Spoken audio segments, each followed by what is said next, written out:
నమస్కారం. N24 news వార్తలకు స్వాగతం. ముందుగా వార్తల్లోని ముఖ్యాంశాలు.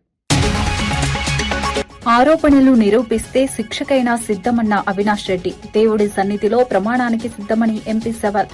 ఎక్కడికి రమ్మన్నా వస్తా, విచారణకు సహకరిస్తా. నిరాధార ఆరోపణలు మానుకోవాలని ప్రత్యర్థులకు సూచన. కొత్త డిస్కంపై జగదీష్ రెడ్డి తీవ్ర అభ్యంతరం. ఆదాయం లేని డిస్కంతో అప్పులు ఎలా తెస్తారని ప్రశ్న. కొత్త ప్రతిపాదన వెనక చీకటి కోణముందని ఆరోపణ. విద్యుత్ రంగ మార్పులపై ప్రభుత్వాన్ని నిలదీసిన బీఆర్ఎస్ ఎమ్మెల్యే. ధాన్యం కొనుగోళ్లపై రాజకీయాలు చేస్తున్న ప్రతిపక్షాలు. రైతులకు ఇబ్బందులు ఉంటే వెంటనే పరిష్కారం ఇస్తామని మంత్రి హామీ. యూరియా సరఫరా పూర్తిగా కేంద్రం ఆధీనంలోనే ఉందన్న పొన్నం. ఎరువుల కేటాయింపుల కోసం కేంద్రంపై ఒత్తిడి తేవాలని సూచన.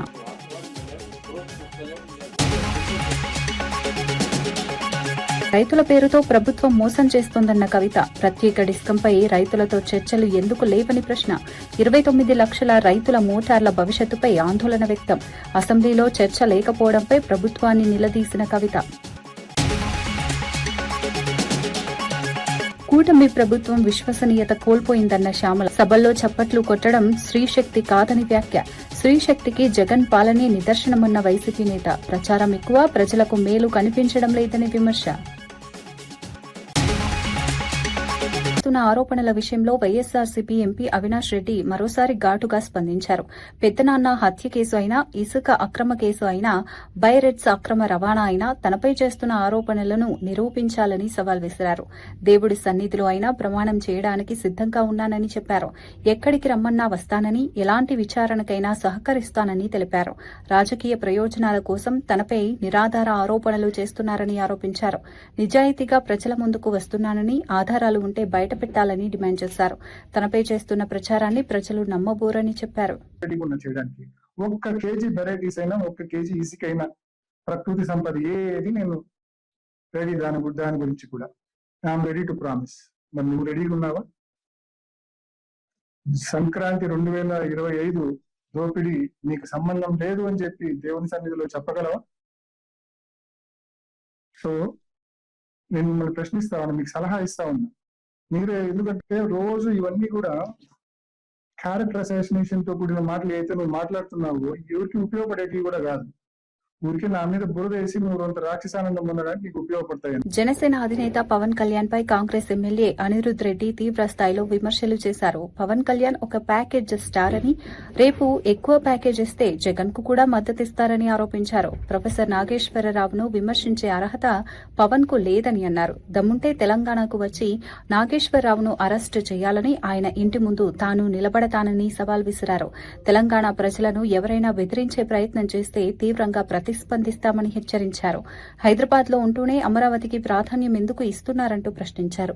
పవన్ కళ్యాణ్ వ్యాఖ్యలు రాజకీయ ప్రయోజనాల కోసమేనని ఆరోపించారు. దమ్ము ఉంటే నాగేశ్వరరావుని అరెస్ట్ చేయాలనుకుంటున్నారు కదా, ఆయన అరెస్ట్ చేసే ముందు ఆయన ఇంటి ముందు నేను నిలబడతాను. దమ్ముంటే నన్ను అరెస్ట్ చేసినాక ఆయన అరెస్ట్ చేయాలి. తెలంగాణ బిడ్డలను ఎవరినైనా కానీ ముట్టుకోవాలని మీరు ఆంధ్ర నుంచి ఇక్కడికి వస్తే మళ్ళా గోబాయ్ ఆంధ్ర అని చెప్పేసి మేము స్టార్ట్ చేసినామంటే మీరు ఇక్కడ ఉండలేరు.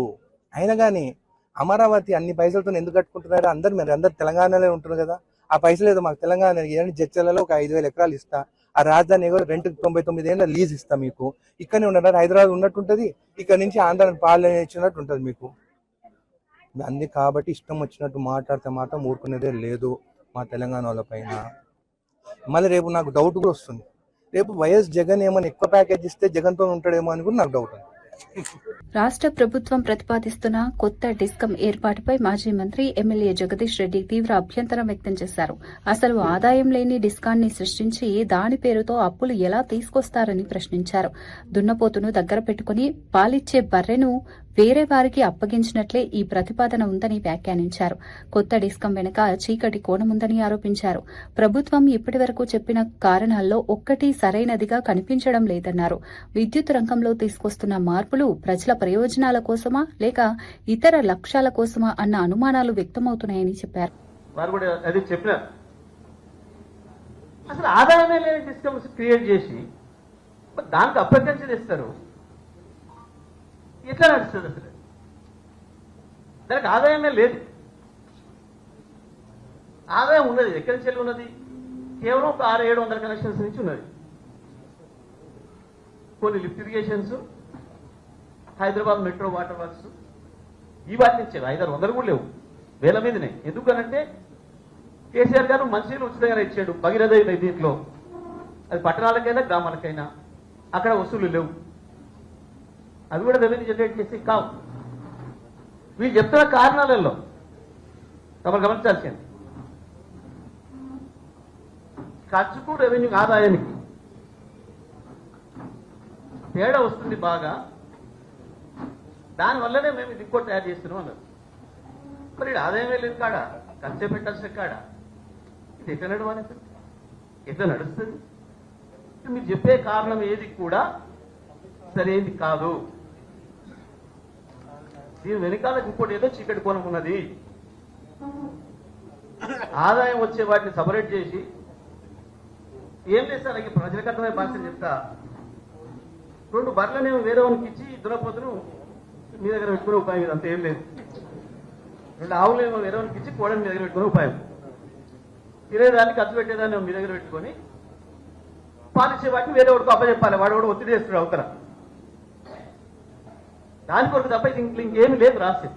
అసలు కారణం ఇదిగా, ఇక దాని కొరకు దీనికి తోక వాలేదు, దానికి గీతలు వాలేవు, దీనికి కొమ్ములు వాలేవు, ఈ వంకాయ చెప్తున్నారు. రైతులకు అర్థమయ్యే భాషలు చెప్పాలి, ఇంతమించి ఏం లేదు దీంట్లో. ఇక ఏకమైన సందేహాలు ఉన్నాయి. మిత్రులు చాలా మంది మాట్లాడుతూ చెప్పినారు, సాయంత్రం దాకా మాట్లాడలేని సందేహాలు ఉన్నాయి దాంట్లో. ఎందుకంటే ఉద్దేశమే సరైనది కాదు కాబట్టి, దీన్ని క్రియేషన్ చేయడానికి, దీన్ని సృష్టించడానికి ఉద్దేశమే సరైనది కాదు కాబట్టి దానికి సరైన విధానం లేదు. చెరువులో నిర్మాణాల అంశంపై స్పీకర్ అయ్యన్న పాత్రుడిపై వైఎస్సార్సీపీ నాయకులు తీవ్ర ఆరోపణలు చేశారు. హైకోర్టు నిర్మాణాలు చేయవద్దని ఆదేశాలు వచ్చిన తర్వాత కూడా రాత్రివేళ పనులు కొనసాగించారని ఆరోపించారు. ఈ విషయాన్ని వీడియోలో చిత్రీకరించేందుకు వెళ్లిన పార్టీ నాయకులు, కార్యకర్తలపై అక్రమ కేసులు నమోదు చేసి జైలుకు పంపించారని మాజీ ఎమ్మెల్యే పెట్ల ఉమాశంకర్ గణేష్ అన్నారు. అధికారాన్ని అడ్డుపెట్టుకుని తప్పుడు కేసులతో ఇబ్బందులు పెడుతున్నారని విమర్శించారు. ప్రస్తుతం జరుగుతున్న చర్యలను ప్రజలు గమనిస్తున్నారని చెప్పారు. రాజకీయ కక్ష సాధింపు కోసం అధికారాన్ని ఉపయోగించడం సరైంది కాదన్నారు.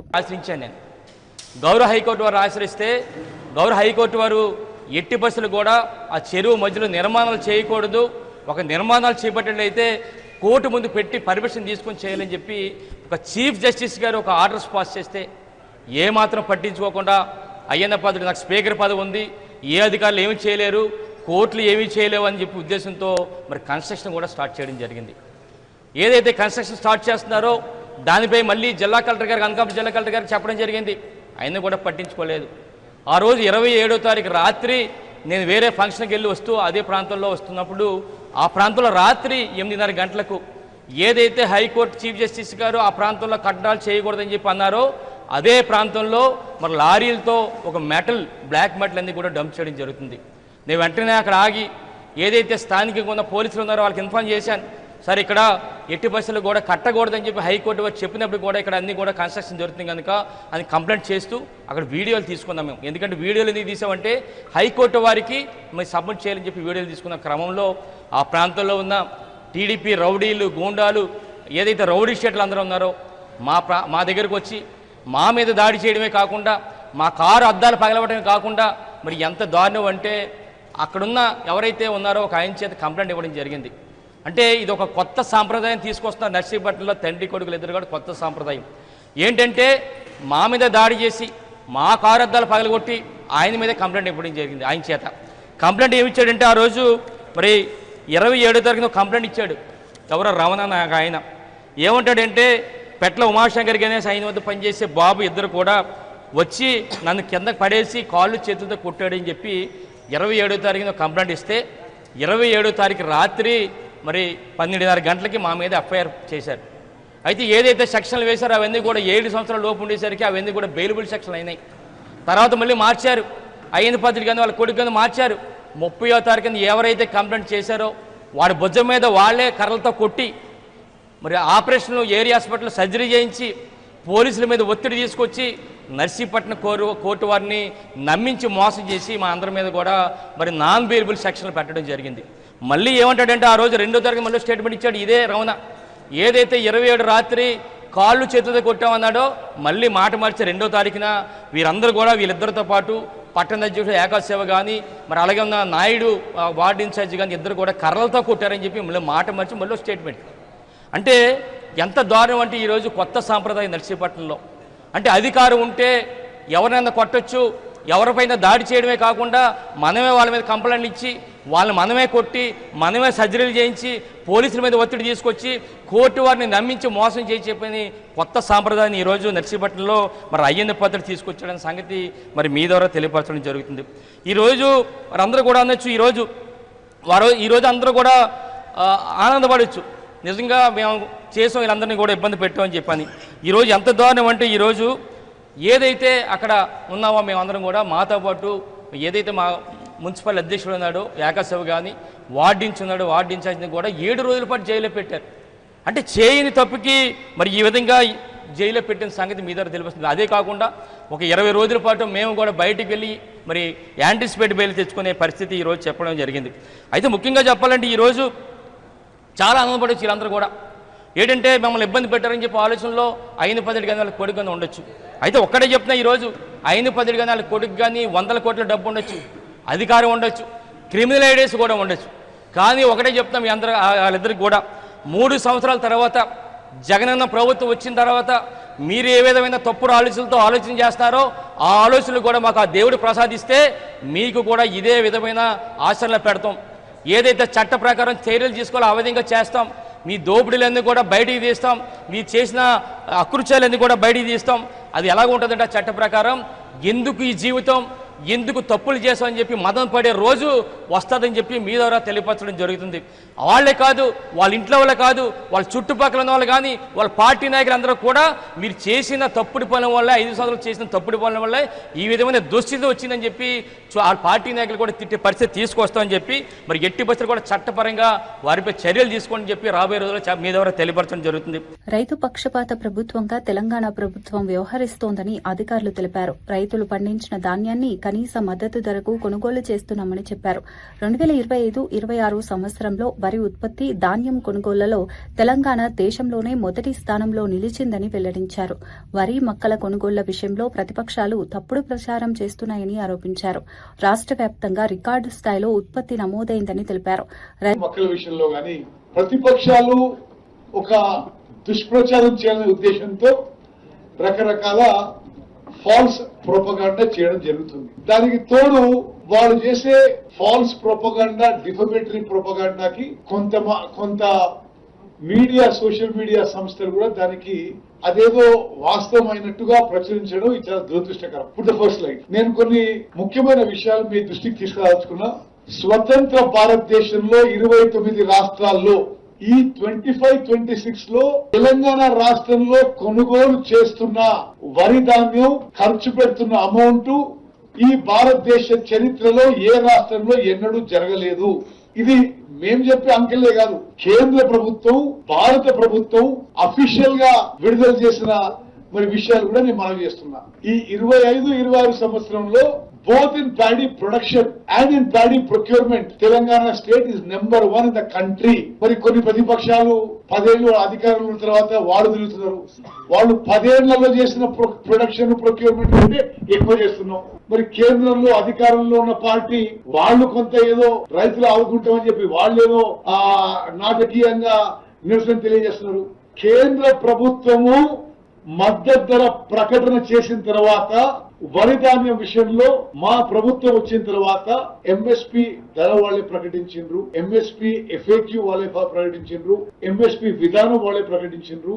పూర్తిగా కేంద్ర ప్రభుత్వం విధానాన్ని, ఎఫ్ఏక్యూని, క్వాలిటీ కండిషన్స్ ని మేము అన్ని పాటిస్తూ నేటి తెలంగాణ కాంగ్రెస్ ప్రభుత్వం, ముఖ్యమంత్రి రేవంత్ రెడ్డి గారి నాయకత్వంలోని కాంగ్రెస్ ప్రభుత్వం మేమున్న ఈ 2.5 ఏళ్లలో కేంద్రం ప్రకటించిన మొత్తం ఎంఎస్పీ నామ్స్ పాటిస్తూ వాళ్ళు ఎఫ్సిఐ కొనుగోలు చేసే ధాన్యం, రైస్ కంటే మా కాంగ్రెస్ ప్రభుత్వం 16,400 79 కోట్ల రూపాయలు అదనంగా ఈ ఎంఎస్పి పర్చేజ్ కి కొనుగోలు చేసిన విషయం, వరి ధాన్యం కొనుగోలు చేసిన విషయం మరి యావత్ తెలంగాణ రైతాంగానికి, ప్రజానీకానికి తెలియజేస్తున్నాం. మేము ఒకటే విషయం ఏంటంటే ఇది మేము చాలా సంతోషిస్తున్నాం. మేము వచ్చిన తర్వాత కాళేశ్వరం ప్రాజెక్టు, మేడిగడ్డ అన్నారు, సుందిల్ల బ్యారేజీలు నీటిని ఉపయోగించుకున్నా, ఒక్క చుక్క నీళ్లు ఉపయోగించుకోకున్నా ఈ 5 పంటలు మేము వచ్చినాక 5 పంటల్లో రికార్డు స్థాయిలో వరి ధాన్యం పండింది,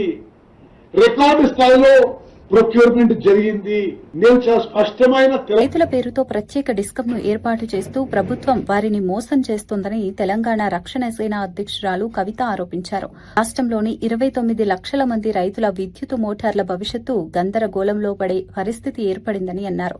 గత 6 నెలలుగా ఈ ప్రక్రియ కొనసాగుతున్నప్పటికీ ఇది నిజంగా రైతులకు మేలు చేసేదైతే ముఖ్యమంత్రి, విద్యుత్ శాఖ మంత్రి లేదా వ్యవసాయ శాఖ మంత్రి రైతులతో ఎందుకు చర్చలు జరపలేదని ప్రశ్నించారు. రైతుల వెనక రహస్యంగా జీవోలు జారీ చేయడం, దరఖాస్తుల ప్రక్రియ కొనసాగించడం చూస్తుంటే ప్రభుత్వ ఉద్దేశాలపై అనుమానాలు కలుగుతున్నాయని చెప్పారు. ప్రభుత్వం నిజాయితీగా వ్యవహరిస్తే ఇంత కీలకమైన అంశాన్ని అసెంబ్లీలో ఎందుకు చర్చించలేదని, బిల్లు ఎందుకు ప్రవేశపెట్టలేదని నిలదీశారు. అంటే the very intention is nullified, sir. They are going behind the farmer's back. అందుకనే సీక్రెట్ గా కాయిదాలు ఇవ్వడము, సీక్రెట్ గా అప్లికేషన్లు పెట్టుకోవడము. ఒక్కసారి అంటే I will definitely go in to the technicalities, sir. Intention ఏంది ప్రభుత్వం అనేది ఒకసారి ఆలోచన చేసుకోవాలి. ఎందుకు ఈ మాట అంటా ఉన్నామంటే రైట్ రాయల్ గా రైతుకు మేలు చేసేదైతే ఖచ్చితంగా ముఖ్యమంత్రి గారు ప్రెస్ మీట్ పెట్టి చెప్పేవాళ్ళు, ఖచ్చితంగా వ్యవసాయ శాఖ మంత్రి గారు స్టేక్ హోల్డర్స్ ఇన్వాల్వ్ చేసి మాట్లాడేవారు. ఇవాళ జరగలేదు. అసెంబ్లీలో ఇంత పెద్ద అంశం మీద డిస్కషన్ జరగడం లేదు. అసెంబ్లీలో బిల్లు ప్రవేశపెట్టండి. ఎందుకు చేయడం లేదు మీరు? If you are committed, if you are serious, if you are not lying, why are you not discussing this in the assembly?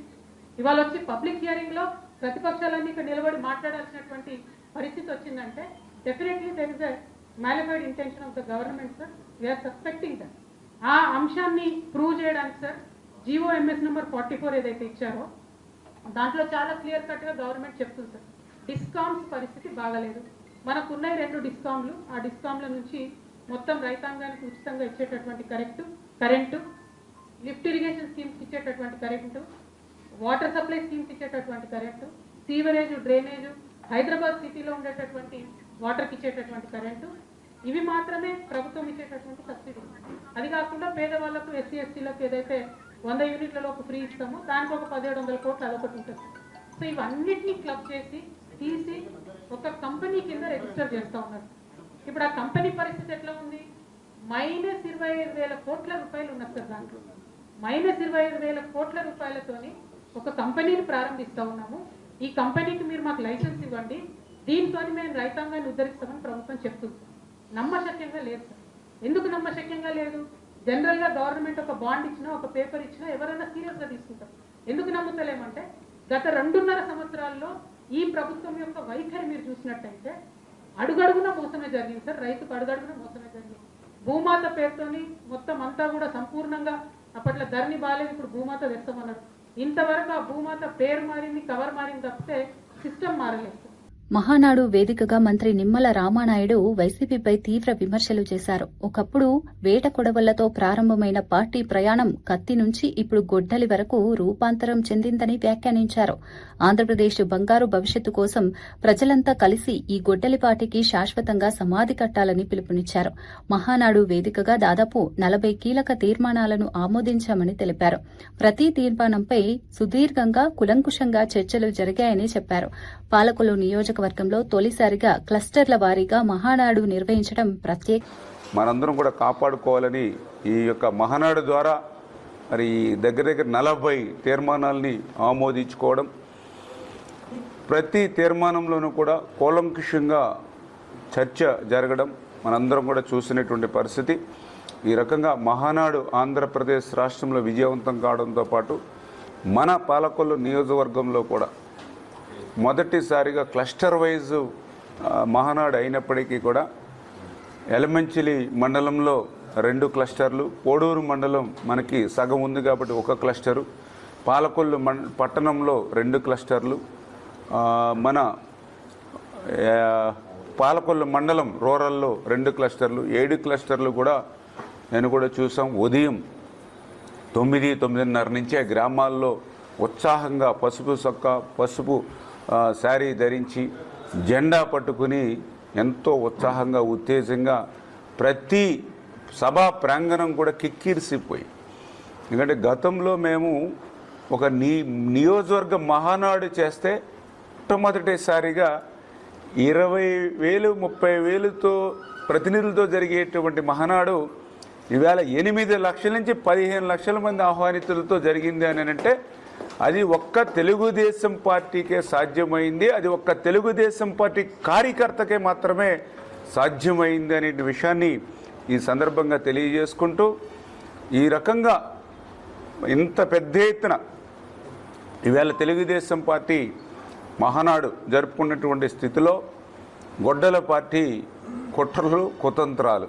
రాష్ట్రంలో ధాన్యం కొనుగోళ్ల అంశాన్ని ప్రతిపక్షాలు రాజకీయంగా ఉపయోగించుకుంటున్నాయని బీసీ సంక్షేమం రవాణా శాఖ మంత్రి పొన్నం ప్రభాకర్ విమర్శించారు.